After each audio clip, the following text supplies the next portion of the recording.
Nexon की 5 star rating Tata की सबसे बोरिंग अचीवमेंट है और मारुति और hyundai के लिए इससे अच्छी कोई खबर नहीं है, क्योंकि जब तक टाटा की पूरी बात सिर्फ एक क्रैश टेस्ट पे अटकी हुई है, उन्हें बाकी किसी चीज पे कम्पीट ही नहीं करना पड़ता। तुम टाटा को गलत चीज के लिए प्रेस कर रहे हो और इसका नुकसान टाटा को नहीं तुम्हें हो रहा है, क्योंकि अगर तुम्हारे पास टाटा को जज करने के लिए सिर्फ एक ही मेथड है, एक ही पैमाना है, सेफ्टी रेटिंग, तो दो में से एक चीज होगी। या तो तुम गलत वेरिएंट लेके घर आओगे, या तो तुम इस ब्रांड को गलत वजह से छोड़ दोगे। मैं तुम्हें 3 चीजें दिखाता हूँ जो टाटा ने पिछले 2 प्रोडक्ट साइकिल्स में की है और जो इस सेगमेंट में किसी और ने टच भी नहीं करी। और इंटरेस्टिंग बात पता है क्या है? तीनों में से एक भी सेफ्टी रेटिंग के बारे में नहीं है। और उसके बाद मैं तुम्हें वो चीज बताऊंगा जो कि टाटा के साथ सच में गलत है और उसका भी क्रैश टेस्ट से कोई लेना देना नहीं है। पहले ये समझो कि टाटा के साथ सेफ्टी ब्रांड वाली बात इतनी चिपक क्यों गई। 2018 में टाटा नेक्सॉन पहली इंडियन कार थी जिसने ग्लोबल एनकैप में 5 स्टार लाने वाला ट्रेंड शुरू किया। उस एक दिन में टाटा को वो चीज मिल गई जो हर ब्रांड अपनी गाड़ी के लिए चाहता है, एक ऐसा सेंटेंस जो आदमी बिना सोचे समझे हर गाड़ी के लिए दोहरा सके। टाटा मतलब सेफ। और अब ऑलमोस्ट 8 साल होने को है और वो सेंटेंस ऐसे का ऐसे ही चल रहा है। अब टाटा नेक्सॉन का एक बार करंट प्राइस लिस्ट देख लेते हैं। इसका बेस वेरिएंट स्मार्ट 7,40,000 रुपए एक शोरूम पे आता है और इस प्राइस पॉइंट पे आपको 6 एयरबैग्स, ESP स्टैंडर्ड सब कुछ मिलता है बेस मॉडल पे। इसका मतलब क्या हुआ?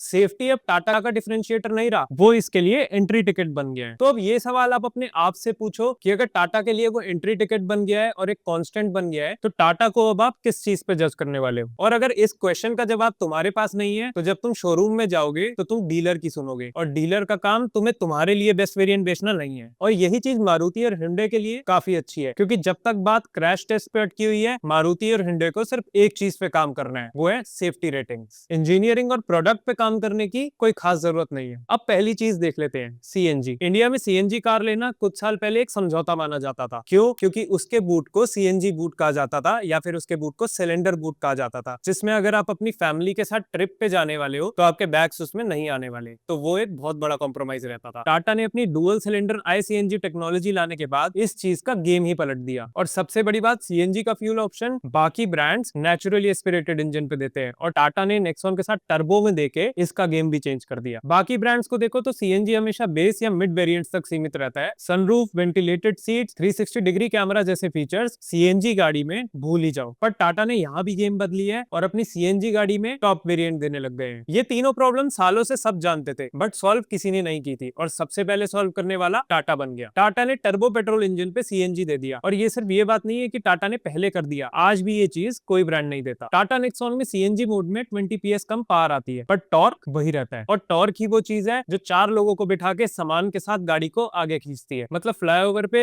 या इंक्लाइन पे तुम्हें एसी बंद करने की जरूरत नहीं पड़ेगी चलने के लिए। और ये चीज मैं अपने पर्सनल एक्सपीरियंस से कह सकता हूँ। मैंने जब नेक्सॉन का ड्राइव लिया तो मुझे बिल्कुल भी सीएनजी के अंदर लैग फील नहीं हुआ। बूट का क्या हुआ? सिलेंडर को 2 हिस्सों में बांटा गया और उसे ट्विन सिलेंडर टेक्नोलॉजी कहा गया, जिसकी वजह से यूजेबल बूट स्पेस मिल जाता है। और सबसे बड़ी बात बता देता हूँ कि सीएनजी इस गाड़ी में बेस या मिड वेरिएंट तक नहीं आती, इसके टॉप एंड फियरलेस प्लस में भी आती है, पैनोरामिक सनरूफ के साथ और वेंटिलेटेड सीट्स के साथ। और अगर पेट्रोल और सीएनजी की कॉस्ट में डिफरेंस देखे तो वही जो हर ब्रांड में होता है, लगभग 95,000 से 1 लाख रुपए तक। ये एक इंजीनियरिंग प्रॉब्लम थी और टाटा ने इस पे रिसर्च किया और फिर इसका सॉल्यूशन दिया। और तुम अब भी टाटा की स्टार रेटिंग के लिए तारीफ कर रहे हो, उनकी इंजीनियरिंग और उनकी रिसर्च टीम की तारीफ कोई कर ही नहीं रहा। एक बात बताता हूँ, अगर इस वीडियो में अभी तक तुम्हें ये लग रहा है कि तुम सबसे गलत चीज कंपेयर कर रहे थे टाटा लेने के लिए, तो यही तुम्हारे लिए सबसे खतरनाक मोमेंट है, क्योंकि अब जो तुम्हारा शॉर्टलिस्ट बना हुआ था वो शायद चेंज हो सकता है और तुम्हें अब पता ही नहीं कि कौन सा वेरिएंट फाइनल करना चाहिए।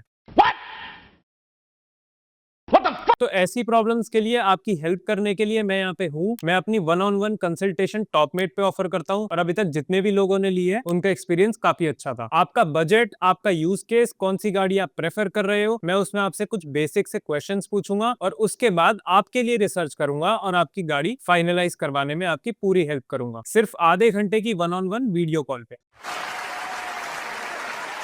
तो मेरी टॉपमेट कार कंसल्टेशन का लिंक बायो में है और इस वीडियो के पिन कमेंट्स में भी होगा। अब दूसरी चीज पे आ जाते हैं और ये वाली चीज सीएनजी से भी बड़ी है। एक बार 2020 में चले जाते हैं। टाटा ने नेक्सॉन ईवी लॉन्च करी। एक बार आप खुद सोच के देखो कि 2020 में क्या चीज थी। ना ही अच्छा चार्जिंग नेटवर्क था, ना ही कोई अच्छी ईवी आती थी और ईवी का रीसेल मार्केट तब तक तो एग्जिस्ट ही नहीं करता था। कोई नहीं जानता था कि 4 साल बाद इस गाड़ी का होने क्या वाला है और ईवी का फ्यूचर क्या है और इसकी बैटरी का आउट ऑफ वारंटी जाते ही 5 से 6 साल बाद क्या होने वाला है। इन सब चीजों चीजों का जवाब किसी के पास नहीं था। तो कोई भी सेंसिबल ब्रांड्स या सेंसिबल प्रोडक्ट प्लानर उस वक्त ये बोलता कि अभी ईवी लाने का सही टाइम आया नहीं है, 2 से 3 साल रुक जाओ, पहले किसी दूसरे ब्रांड को गलती करने दो। टाटा वहां नहीं रुका। और इसका मतलब ये नहीं कि टाटा ने 2020 में वो गाड़ी लॉन्च कर दी तो वो गाड़ी एकदम परफेक्ट थी, ऐसा नहीं है। अर्ली बायर्स ने भी रिस्क लिया, इसका खर्चा उठाया, इसकी रेंज एंजाइटी असली थी और चार्जिंग इंफ्रास्ट्रक्चर बहुत ही कम सेटअप हुआ था। तो चार्जिंग के लिए बहुत अच्छा खासा प्लान बनाना पड़ता था और रीसेल के टाइम पे उन्हें दिक्कत उठानी पड़ेगी क्योंकि ईवी का मार्केट ही नहीं हुआ था। ये सच है और आपके लिए मैं इसे बिल्कुल नहीं छुपाने वाला। लेकिन बात यह है कि कोई ना कोई तो इसका खर्चा उठाता और कोई ना कोई तो इस ईवी मार्केट को स्टार्ट करता। किसी को तो वो कैटेगरी बनानी ही थी इंडिया में। अगर 2020 में कोई रिस्क नहीं लेता तो आज 2026 में तुम्हारे पास ईवी का कोई ऑप्शन ही नहीं होता और ईवी की मार्केट जो डेवलप कर रही है वो अभी स्टार्ट भी नहीं हुई होती। तुम्हारे पास लेने के लिए फ्यूल ऑप्शंस कम रहते। जो ब्रांड टाटा के बाद ईवी में उतरे उन्हें एक बना बनाया मार्केट मिला, एक बना बनाया कस्टमर बेस मिला, बट जो पहले आया उसने इसका बिल भरा। अब तीसरी चीज देख लेते हैं और ये ऐसी चीज है जिसपे लोग सबसे ज्यादा झगड़ा करने वाले हैं। अगर कंपेयर करो तो बेस्ट ब्रांड मारुति से टाटा 2 प्रोडक्ट साइकिल आगे रहता है, इसमें बहस की कोई गुंजाइश ही नहीं है। आप खुद नेक्सॉन और ब्रेजा को साथ साथ खड़ा करो और उन्हें देखो और आप बिना सोचे समझे खुद एक बार में बता दोगे कि कौन सी गाड़ी ज्यादा लग्जरी लगती है या कौन सी गाड़ी ज्यादा महंगी लगती है डिजाइन वाइज। और यहाँ आप एक चीज नोटिस करना जो ज्यादा लोग नहीं करते, इसके बेस वेरिएंट पे अगर आप सड़क पे खड़ा देखोगे तो ये गाड़ी 7,40,000 रुपए एक शोरूम पे आती है। दूर से तुम्हें पता ही नहीं चलेगा कि ये गाड़ी का बेस वेरिएंट स्मार्ट खड़ा है या फिर इसका 13 से 14 लाख रुपए ऑन रोड वाला वेरिएंट खड़ा है, क्योंकि डिजाइन वही है और इंपॉर्टेंट बात बेस मॉडल पे ही एलईडी हेडलैम्प्स और एलईडी डीआरएल भी मिल जाते हैं। ये डिसीजन टाटा ने काफी सोच समझ कर लिया है। ज्यादातर कॉम्पिटिटर ब्रांड्स बेस वेरिएंट को जानबूझकर सस्ता दिखाते हैं, हेलोजन हेडलैम्प्स डाल देते हैं ताकि उनकी गाड़ी को शोरूम में जो देखने वाला है वो बेस वेरिएंट पे ना रह के किसी ऊपर वाले वेरिएंट को चूज करे। टाटा ने यहाँ अपने कस्टमर्स को ट्रिक नहीं करा। इस प्राइस पॉइंट पे ये डिसीजन एक खर्चा है और इंडस्ट्री का यहाँ पे ये मानना है कि इस सेगमेंट का कस्टमर डिजाइन के लिए एक्स्ट्रा पैसा नहीं देता, इसलिए मेजॉरिटी ब्रांड्स अपने बेस्ट डिजाइन को टॉप वेरिएंट्स तक ही रखते हैं, शोरूम में दिखाने के लिए और जो कस्टमर ज्यादा पैसा खर्चना चाहता है उसके लिए। टाटा ने क्या किया, टाटा ने पूरी रेंज पे खर्चा किया। ये ज्यादा मुश्किल काम है और इसके लिए उन्हें कभी किसी ने कोई क्रेडिट ही नहीं दिया। अब एक बार फैक्ट्स देख लेते हैं और नंबर्स पे एनालिसिस कर लेते हैं। सेल्स देखो, जनवरी 2026 में टाटा नेक्सॉन के 23,365 यूनिट्स बिके और जुलाई 2026 में लगभग 17,500 यूनिट्स। प्रोडक्ट अच्छा है बट नंबर्स थोड़े से डिक्लाइन पे दिख रहे हैं, तो ये भी कुछ इश्यूज की वजह से हो सकता है। और क्योंकि इनकी पंच और टियागो रिसेंटली अपडेट हुई है और उसके फीचर्स काफी ज्यादा आ गए हैं तो शायद लोग नेक्सॉन को इतना कंसिडर नहीं कर रहे। इस गाड़ी में इसका इंफोटेनमेंट सिस्टम देख लेते हैं, उसका सॉफ्टवेयर। मैं कार देखो का एक रिव्यू पढ़ रहा था और उनके रोड टेस्ट में इसकी स्क्रीन बार बार अटक रही थी, कभी वो स्क्रीन लैग कर रही थी, कभी फ्रीज हो रही थी, तो कभी पूरा ब्लैकआउट आ जाता था और इनका ड्राइवर डिस्प्ले भी लैग कर रहा था और उल्टी सीधी यूनिट्स दिखा रहा था। हो सकता है ये किसी स्पेसिफिक कार के साथ इशू आया हो, बट ये फीचर ग्लिच नहीं है, ये बहुत बड़ा सेफ्टी इशू भी है और मैं इसको सॉफ्टवेयर अपडेट आ जाएगा ये बोलकर इग्नोर नहीं करना चाहता। दूसरी चीज देख लेते हैं फिट एंड फिनिश। मैंने इसके काफी लॉन्ग टर्म ओनर रिव्यूज पढ़े हैं और उनके अपने शब्द ये हैं कि इसकी फिट एंड फिनिश का लेवल किया एंड हुंडई के आसपास भी नहीं है और यहाँ तक कि मारुति को भी ये टक्कर नहीं दे सकती। टेल लाइट्स के आसपास देखोगे तो तुम्हें इनकंसिस्टेंट पैनल गैप्स नजर आते हैं और स्टीयरिंग के आसपास का प्लास्टिक देखोगे तो उस पे शार्प एजेस मिलेंगे। ये चीज ध्यान रखो कि यहाँ मैं बिल्ड क्वालिटी की बात नहीं कर रहा, बिल्ड क्वालिटी सॉलिड मिलेगी, यहाँ मैं फिट एंड फिनिश की बात कर रहा हूँ और वो चीज इनकी पीछे है। तीसरी चीज सर्विस, और यही ऐसी चीज है जो जब टाटा बाय करने जाता है तो वहां पे रुक जाता है और 2 मिनट सोचता है। एक ओनर बोलता है कि उसके दोनों सर्विस विजिट्स अभी तक एकदम स्मूथ थे, छोटे मोटे कोई इश्यूज आए भी तो वो सर्विस सेंटर में बहुत आसानी से दूर हो गए। एक्सीडेंट हुआ और गाड़ी 5 दिन में रिपेयर होकर वापस मिल गई तो उसका अच्छा एक्सपीरियंस रहा। लेकिन मैंने कुछ एक्सपीरियंस ऐसे पड़े हैं जो बिल्कुल उल्टे हैं और यही सबसे बड़ी प्रॉब्लम है। एक्सपीरियंस कोई लॉटरी नहीं होना चाहिए कि किसी के साथ अच्छा निकल गया और किसी के साथ एकदम बेकार। तो मेट्रो सिटीज के बाहर इनका नेटवर्क डेंसिटी कम है और डीलर की कंसिस्टेंसी बिल्कुल भरोसेमंद नहीं है। मैं अपनी कार कंसल्टेशन देते टाइम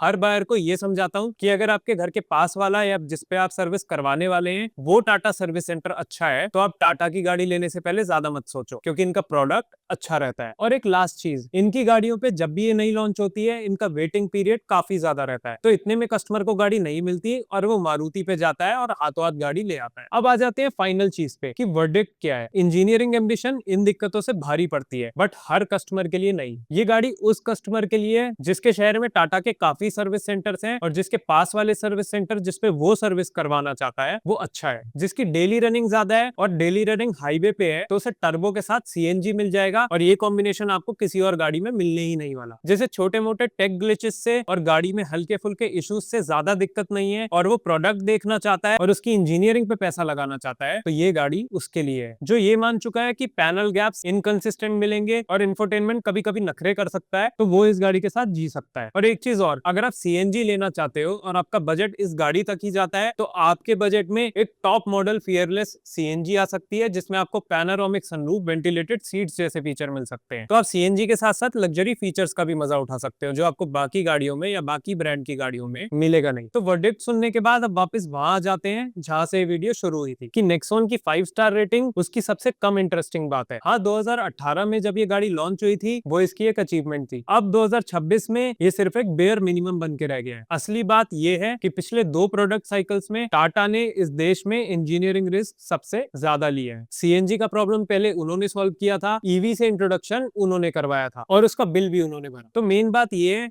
कि टाटा को सिर्फ 5 स्टार ग्लोबल एनकैप रेटिंग के लिए मत लो, उनकी इंजीनियरिंग देखो, उनका प्रोडक्ट देखो, उनका डिजाइन और उनके लग्जरी फीचर्स देखो। सेफ्टी से देखोगे और गाड़ी ले लोगे तो ये टाटा की सबसे आसान जीत है। और तुम अभी भी नहीं समझ पा रहे कि टाटा नेक्सॉन या टाटा की कोई और कार या किसी और ब्रांड की कोई और कार और उसका कौन सा वेरिएंट तुम लेना चाहते हो और अपनी एक शॉर्ट लिस्ट रेडी करके बैठे हो और उसमें कंफ्यूज हो, तो मेरा 1-on-1 टॉपमेट पे कार कंसल्टेशन का वीडियो कॉल लिंक है, उस पर क्लिक करो और अपनी वीडियो कॉल शेड्यूल करो, जिसमें मैं 100% आपको आपकी फाइनल कार के साथ भेजूंगा। इसका लिंक आपको डिस्क्रिप्शन में मिलेगा और पिन्ड कमेंट्स में हाईलाइटेड मिलेगा। आई एम जतिन कपूर और ये है गियर अप कपूर। मिलते हैं।